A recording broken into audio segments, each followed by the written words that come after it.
Muchísimas gracias.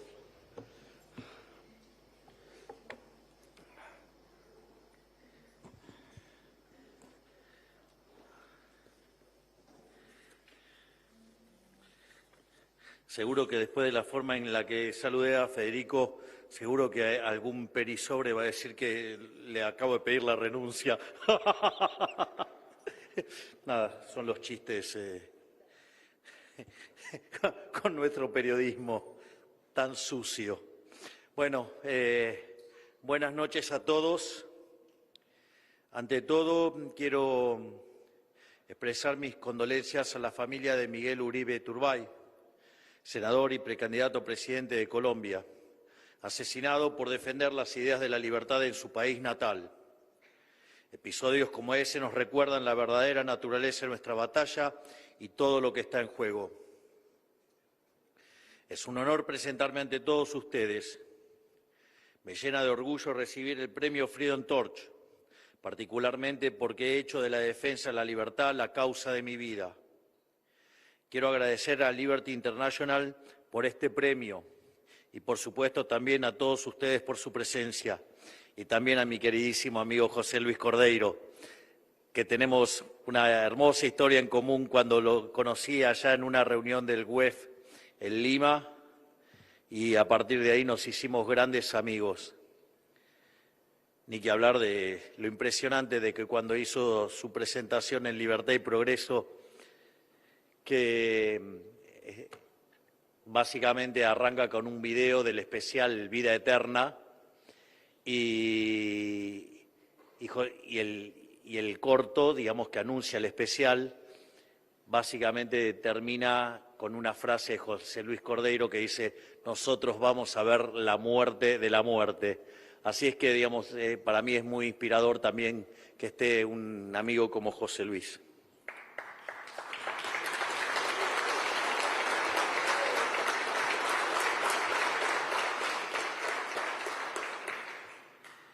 He dicho en varias ocasiones que los argentinos somos como profetas de un futuro distópico. Nuestro país ha sido el laboratorio del colectivismo durante un siglo y puede tomarse como caso de estudio de las consecuencias de la aplicación sostenida del intervencionismo económico y social. Y la verdad es que es lindo hacer esta reflexión en este momento, teniendo a uno de los gigantes que tengo como ministro, el honor que tengo de tener como ministro al doctor Federico Sturzenegger, que para mí es un verdadero honor, un placer tenerlo dentro del equipo y que junto al equipo enorme que tenemos estamos haciendo la transformación más grande de la historia argentina, ya que si lo tomamos por articulado... Ah, está Diego querido, ¿cómo estás? Está el queridísimo Diego Recalde.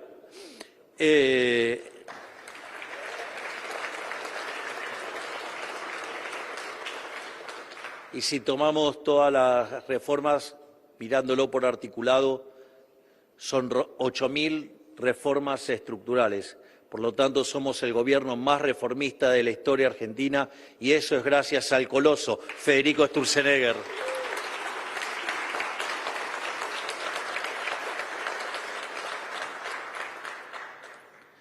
Tras haber alcanzado una época dorada a principios del siglo XX, la República Argentina fue víctima de una nueva clase política que hizo de la justicia social su bandera. Durante un siglo sometieron a la población a un proceso gradual de empobrecimiento marcado por episodios dramáticos de crisis, estallidos sociales e hiperinflaciones. Sobre el tema de la justicia social, quiero hacer una especial mención a un enorme trabajo, una película excepcional que es la película reciente de Guillermo Francella, Homo Argentum, una verdadera obra de arte, dado que está aquí Diego Recalde. De hecho, no solo la vi con un conjunto de diputados que defienden con uñas y dientes las ideas de la libertad en el Congreso, sino que también la vi con mis ministros. y de las 16 viñetas hay 11 que verdaderamente llaman a una profunda reflexión. Y la más interesante, digamos, en términos de la lógica de justicia social, o una de las más interesantes, es la última, que se llama Troppo Dolce, y que básicamente plantea de modo brutal el problema de la justicia social.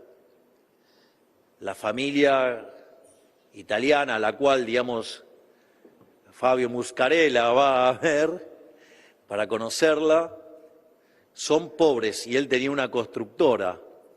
Entonces, primero le roban la billetera con el argumento de pagar una silla de ruedas. Y después le dicen de una manera, haciendo referencia a principios y valores, que lo iban a esquilmar. Es interesante porque cuando ustedes miran la distribución del ingreso, digamos, si la toman por deciles, podrían decir que hay un decil muy rico y los 9 restantes están muy rezagados. O sea, deja en claro el problema de la distribución del ingreso, el problema de la desigualdad, en la visión de ellos, porque justamente el argentino le dice, no, pero yo me esfuerzo muchísimo por conseguir el dinero y ganar el dinero que gano, lo hago honestamente.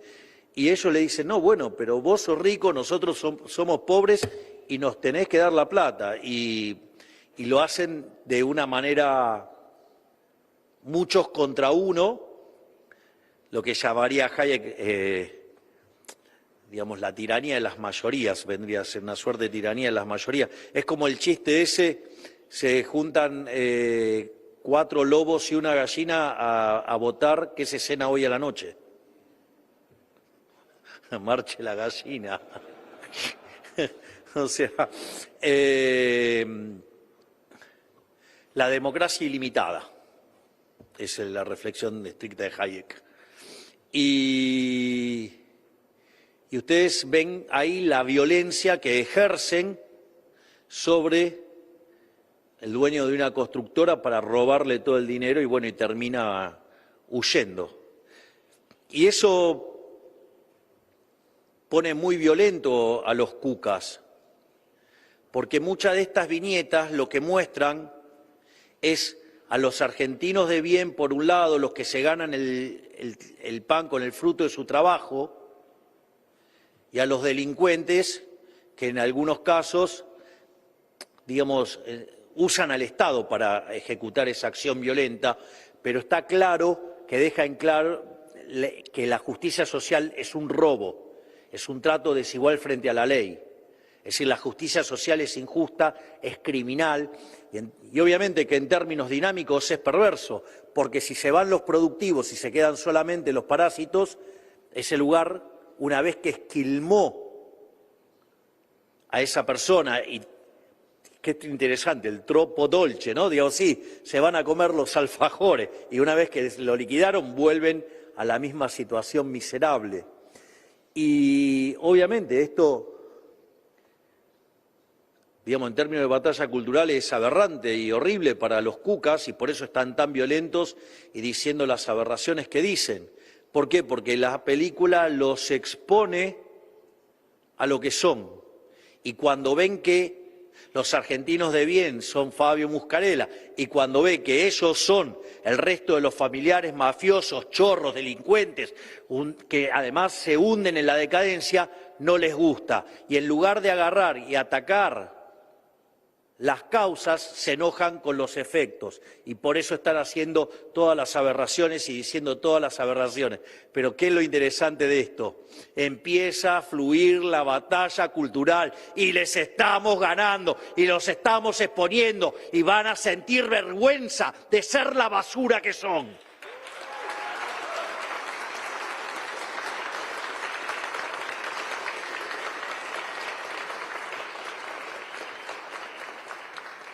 A su vez también hablé de la herencia inflacionaria y así fue que en diciembre de 2023 recibimos un país al borde de la peor crisis de la historia.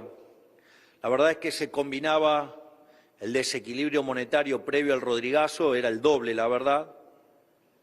Teníamos una situación en el Banco Central peor que la que había a inicios de 1989, en la previa de la hiperinflación de Alfonsín, y teníamos también indicadores sociales peores que los del 2001. O sea, esa fue la herencia que tuvimos. Y en materia de inflación, la tasa de inflación interanual estaba en el orden del 250% y además se venía acelerando. Es más, llegamos al punto de que la inflación de alta frecuencia marcaba un 1,5% diario, lo cual, digamos, y si además tomamos la mayorista, la de diciembre, el 54%, y lo anualizamos, digamos, marcaba un 17.000%. Está claro, digamos, que anualizar, digamos, ya sea un dato diario o un dato mensual parece como exagerado. La realidad es que nosotros la cuenta no la hicimos desde esta anualización del dato de diciembre mayorista, sino que le hicimos teniendo en cuenta el doble de money overhang que teníamos en el Rodrigazo, que implicó multiplicar por 6 la inflación, con lo cual la hubiéramos multiplicado por 12. Teníamos una situación peor que la previa de Alfonsín, que básicamente, de la hiper de Alfonsín, que la inflación fue del 5.000% en mayoristas. Además, teníamos el equivalente a 9 bases monetarias venciendo en pesos en el lapso de 3 meses. Por lo tanto, todo hubiera terminado en una explosión colosal de incremento en la cantidad de dinero que seguramente con 17.000, 18.000% nos hubieran hecho precio. De hecho, el propio Ariel Korenberg estimó también este contrafáctico y le daba 18.000%. Así es que eso fue lo que nos dejaron. Hoy, en cambio, tras menos de 2 años de gobierno, la realidad es otra. La inflación interanual ha bajado a una tasa del 25%, es decir, que su tasa mensual ya se ubica en torno al 1,5%. Lo mismo que antes aumentaba tan solo en un día, es decir, hoy tenemos en un mes lo que antes aumentaba en un día. Y ahora va camino a ser exterminada totalmente para mediados del año próximo. Gracias a esto hemos sacado a 12 millones de personas de la pobreza, mientras que la indigencia pasó del 20,2% al 7,3%. Es decir,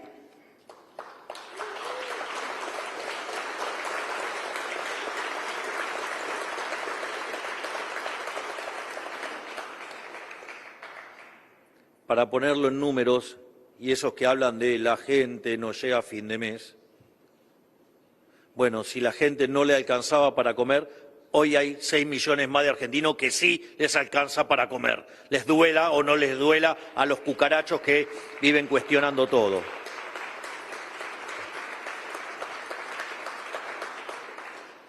Y todo esto pese a los constantes malos presagios de los agoreros de siempre, a quienes me comprometí hace poco a dejar de insultar.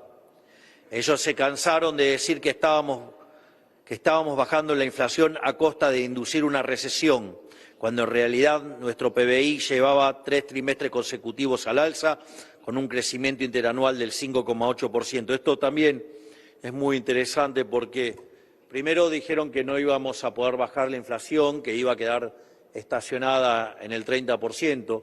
Es más, me acuerdo que había un piccolo imbécil, un piccolo imbecile, ¿sí?, que decía que si hacíamos todo bien íbamos a tener 400% de inflación anual.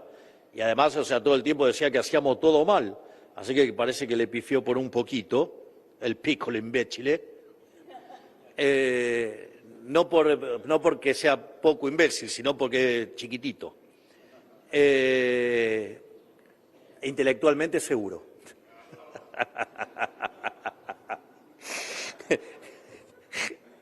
Vamos.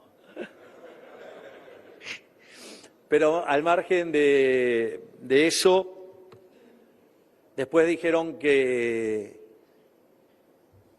cuando empezaban a ver que la inflación bajaba, decían que íbamos a hundir a la economía en una recesión, que íbamos a generar una gran depresión. Después dijeron que íbamos a hacer una L, es decir, que íbamos a caer y que no íbamos a recuperar más. Nosotros seguíamos diciendo que íbamos a salir en B corta. Bueno, la verdad es que no fue en B corta, fue un tilde, porque si uno toma el PBI, digamos, medido por el EMAE, que en frecuencia mensual desestacionalizada, el dato del mes de diciembre del 24 terminó 6% arriba del diciembre del 23. Es decir, no solo habíamos logrado bajar muy fuertemente la inflación, sino que además hicimos crecer el PBI a pesar de haber hecho el ajuste fiscal más grande de la historia, 5 en el Tesoro y 10 en el PBI. Por lo tanto, me parece que muchos van a tener que empezar a reescribir los libros de texto.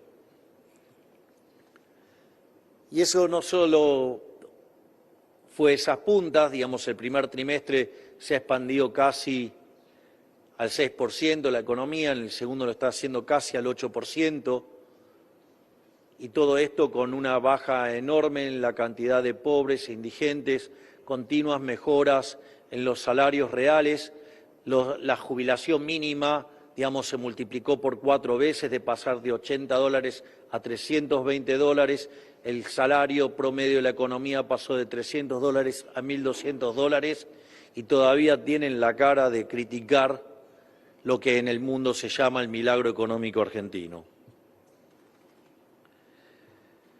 Pero esto es tan solo un primer paso para cambiar de forma definitiva la realidad de los argentinos. Sabemos que todavía no hemos llegado a puerto, porque las condiciones eran tan desastrosas que el trabajo necesario para salir del pozo en el que estábamos lleva tiempo. Los primeros pasos en el sendero de la mejora son los más difíciles, porque aún cargamos con el peso de décadas de decisiones equivocadas. Por eso quiero agradecer de corazón el esfuerzo, el coraje y la paciencia con el que nos acompañan los millones de argentinos a lo largo de este proceso, aun cuando para muchos los frutos de este camino todavía no se vean. Sabemos lo que Argentina necesita, un intenso proceso de desregulación y libertad económica, que le quite a la sociedad la bota del Estado del cuello. Mediante nuestro plan motosierra empezamos a desmantelar un Estado gigante y entorpecedor, que evitaba que el sector privado pudiera desplegar toda su capacidad productiva. Hemos llevado a cabo nuestra agenda con la convicción inquebrantable de que estamos haciendo lo que ha funcionado en todo el mundo a lo largo de la historia, sin dejarnos llevar por las objeciones hipócritas de quienes nos trajeron hasta acá. Estamos devolviendo a la República Argentina a su gloria perdida. Como ya he dicho en otra ocasión, mi objetivo no es parecer bueno, sino hacer el bien. Al día de hoy, si bien lo peor ya ha pasado, el peligro está lejos de ser historia. Los que nos quieren que la Argentina no cambie, no se van a ir sin pelear. Como una casta acostumbrada a vivir del esfuerzo ajeno, se resisten con la desesperación propia de quien minuto a minuto ve desvanecerse sus privilegios. Por eso están haciendo todo lo que está a su alcance para volver el tiempo atrás, aunque eso signifique la destrucción total de sus compatriotas. En alguno de los recientes discursos he mencionado una frase de Sun Tzu, donde básicamente lo que dice es qué es lo que caracteriza a un mal gobernante. Y a un mal gobernante lo caracteriza una situación o la actitud de que con tal de retener el poder está dispuesto a incendiar su país y gobernar sobre las cenizas. Eso es el kirchnerismo y contra esa monstruosidad es la que luchamos y luchamos día a día, digamos, muy fuertemente. Ya que intentan promulgar leyes de quiebra que atentan contra el superávit fiscal, incitan protestas violentas, operan con campañas de desinformación, extorsión emocional y otras maniobras de sabotaje propias de la izquierda criminal. No les quepa duda de que están haciendo todo lo posible para sacarnos de nuestro eje. Déjenme asegurarles, no les va a funcionar. Nuestros valores no son negociables y no cederemos un milímetro en nuestra responsabilidad con el pueblo de hacer la Argentina grande nuevamente. No vamos a ceder ni un milímetro a este conjunto de psicópatas.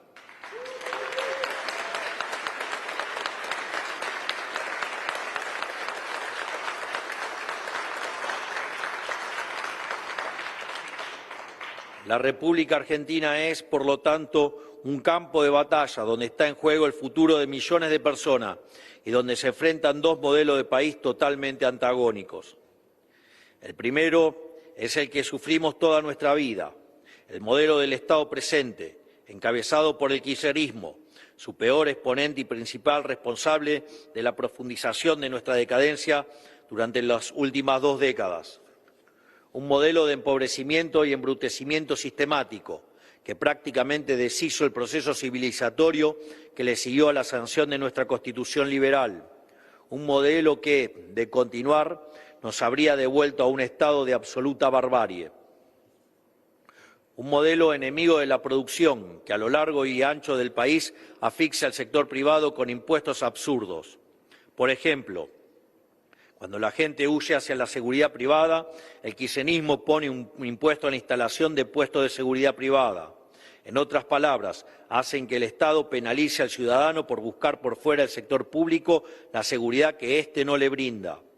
Y eso sumado a otros impuestos realmente hilarantes como tasas para el patentamiento de animales, tasas para paseadores de ponis, el perro peligroso e incluso a los muñecos inflables publicitarios. ¿Qué país puede salir adelante con estas bestias? Quien encara este modelo mejor que nadie, como ya he dicho, es el kirchnerismo que hoy gobierna la provincia de Buenos Aires, una tierra de un enorme potencial que debería ser un paraíso, pero que han transformado en un infierno. Habiendo perdido las últimas elecciones y con su reputación en caída libre por haber dejado al país al borde del cataclismo, hoy se muestra en su versión más cínica y descarnada. Su única motivación es la de seguir viviendo del pagador de impuestos. El otro modelo es el que proponemos nosotros, el de las ideas de la libertad, el que nos transformó en potencia mundial y nos hizo uno de los países con un PBI per cápita comparable a cualquier país del primer mundo. Por eso, sistemáticamente, desde que ingresé en la política y en honor a mi querido mentor, profesor, nuestro máximo prócer de las ideas de la libertad, he repetido hasta el cansancio una de sus definiciones acerca del liberalismo, y es que nuestro modelo en el fondo es el liberalismo es el respeto irrestricto del proyecto del prójimo, basado en el principio de no agresión y en defensa del derecho a la vida, a la libertad y a la propiedad. Gracias, profesor Alberto Benes Linchisco.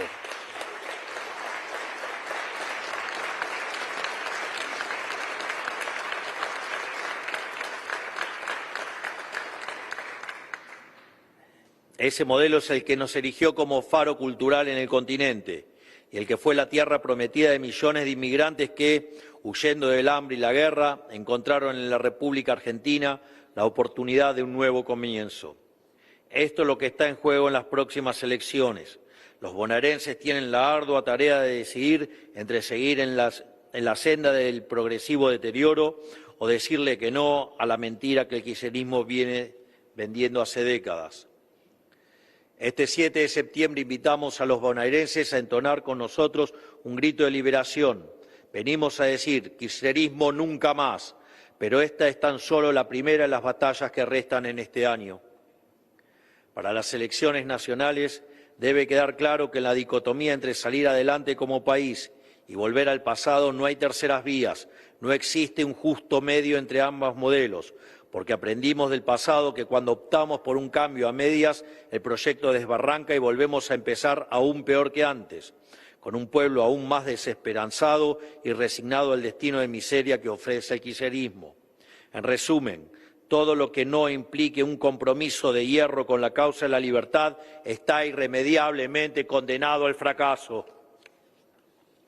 Porque la libertad, la civilización y la prosperidad son una triada y atentar contra cualquiera de las tres afecta irremediablemente a las otras dos.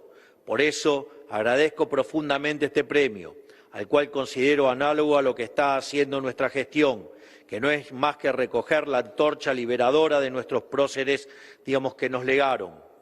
la cual hemos dejado en el olvido durante ya mucho tiempo como nación, y nosotros vinimos a revertir estos 100 años de decadencia, porque vinimos a hacer grande a la Argentina nuevamente. Muchas gracias a todos, que Dios bendiga a los argentinos, que las fuerzas del cielo nos acompañen, y ¡viva la libertad, carajo!